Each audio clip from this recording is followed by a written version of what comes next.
Hi everyone, my name's Tony Anisi.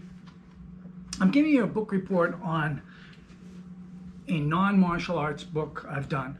I've done a few of these. I'm known, I guess, as a traditional martial arts teacher. I've been doing that for over 55 years now.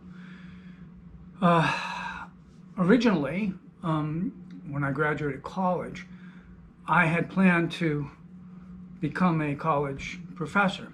Things got in the way, but my mind kept thinking about subjects that I was interested in besides martial arts, especially subjects like art, literature, and the culture.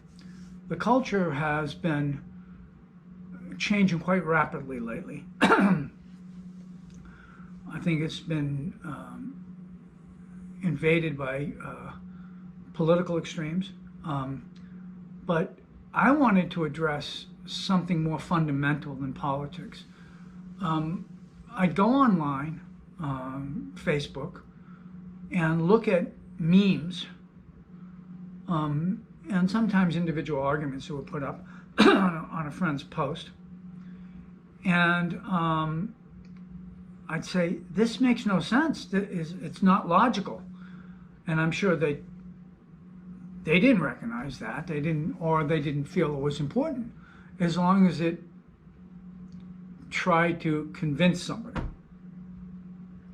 And I said to myself, these people they're flailing in that they do not have any guidelines by which to believe something. I'm not arguing about what they should believe. I'm arguing that it might be helpful for them if they're not all over the place, and they would be able to convince people in a debate, argument, discussion better if they were to consider certain aspects of how to run your mind. We all need sort of an operating system. And I think people are grasping at straws. They think they know something when they don't necessarily know. So I'm trying to offer 10 guidelines. Now you might argue, well, what do you know? I mean, I could be totally wrong.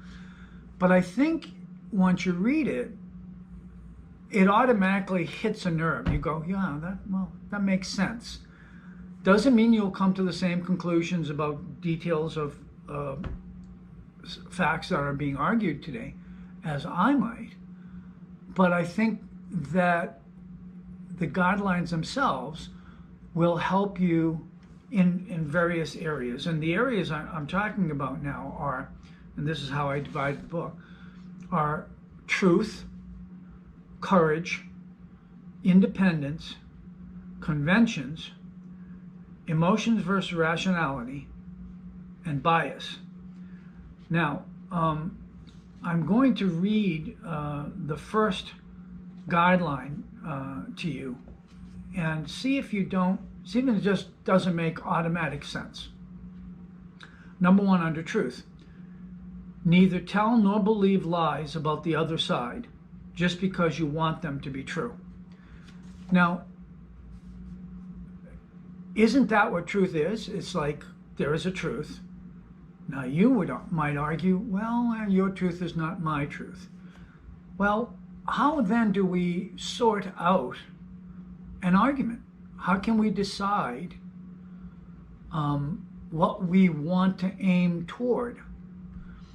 The bias creeps in and goes to the last item, but the bias creeps in when you are willing to believe negatives of the other side simply because that fulfills your predetermined notion. Neither tell nor believe lies about the other side just because you want them to be true. There are nine other guidelines in the book. It's a short book, about 150 pages.